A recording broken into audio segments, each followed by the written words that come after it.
Hello my friends, and welcome to another blog. This is going to be a blog about the sister guitars that I'm working on, but also some updates here in the shop. I think I shared only on my Instagram. I did not share this on YouTube. I also started building a bass, a short scale bass, but that's not going to be in this video because I want this video to be exclusively about the sister guitars. However, I might start another series on just that one bass, but the neck of that bass is over there, and I wanted to make sure I put it on the video so I hold my feet to the fire. That being said, regarding the two sister guitars, I did take a step back and decided to work on making some of the tooling that I think will benefit me in the long run to be able to make this guitar over and over and over. As you know, I think I shared it in the previous video. I already made a template for the top, which is great. Today I made myself a little jig to make the purflings that you're gonna need. I think purflings, I think that's how these are called, for gluing the top. I'm not gonna buy these anymore. I need to be able to make my own. And yes, I made a jig and I think it's working great. This is gonna be awesome. I started cutting out my sides from some of the dry mahogany that we have here in the farm, and made myself the mold for the bending. So I might make a video about this. If somebody's interested, you can let me know in the comments, and I'll make a video how I made a little modified soldering iron to use as, but it's a really strong soldering iron, I should add, to use as my bending iron. Is that what it's called? Bending iron, yeah. Because when you look at the prices of the StewMac stuff and all that, it's kind of scary. Too much for me. If I had the money, maybe, but I don't. So it's a good time to be creative. I made the molds out of MDF, and of course I made two of these. I'm going to use this template as well for the actual assembly of the box, and this is going to allow me to be very accurate on building this guitar. So from now on, hopefully, I'm gonna keep on building this model since it's doing so well. I should be able to pump it out way faster, because I can just follow these molds. So I bend it, I did the whole thing, and I have it here just with tape for now, kind of cooling off, and it should more or less retain its shape tomorrow. I did cut some tops, and I have one right here that I might use for the guitar. This is actually a cedar. I don't know if it's Cuban cedar. I'm gonna owe that to you guys. If somebody can identify the different types of cedar, because we have 3 or 4 different species of cedar here in the farm. And when the trees, this one was one that died and we had to take down for safety.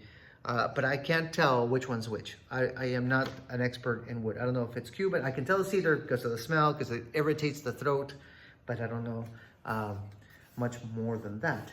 I do have mahogany that I'm using for the sides, and that's what you see here that I was able to bend for the sides. So I'm thinking, this is what I'm thinking. I'm gonna use mahogany for the sides and the back, and cedar for the top. It's normally said that cedar is a very bassy sounding wood, and even though it's not thin all the way, and I am right now at almost 5 millimeters. So 5 millimeters is still way too thick for a top, right? You're supposed to try to get it under 3. 3 is ideal, I guess. That's what the experts say. So it's still way too thick, but I can already hear that it's a very bassy sounding wood in comparison to the other woods that I used on the other two autumn leaf guitars. So I think that's a pretty good sign. I did say on the other video, and I'll show it again, that I am changing for these two guitars. I'm changing the sound hole, but I think this might become a standard thing now, and the reason why I'm thinking it is because one of the things that I've been doing on on these guitars and Autumn Leaves is I've been putting a spine you could call them, something to stiffen them up so that they don't buckle under the tension, and this is going to have it as well. I think it's a really good idea. So making a sound hole in the center would not be wouldn't look nice in my opinion, because you would be able to see the spine. So doing this would hide it. So that's kind of the logic behind having a spine. I mean a sound hole not in the center, but we'll see. We'll see once I start trying to close the box, that we will see. On the two necks that I've been working on, I should have everything by my desk, but I don't, you know, because that's how it is when you make a little video with no script. This is the neck that I've been making for the headless design, the headless model. I already put it in the fretboard. As you can see, it's all glued up, and I did the inlays just the other day.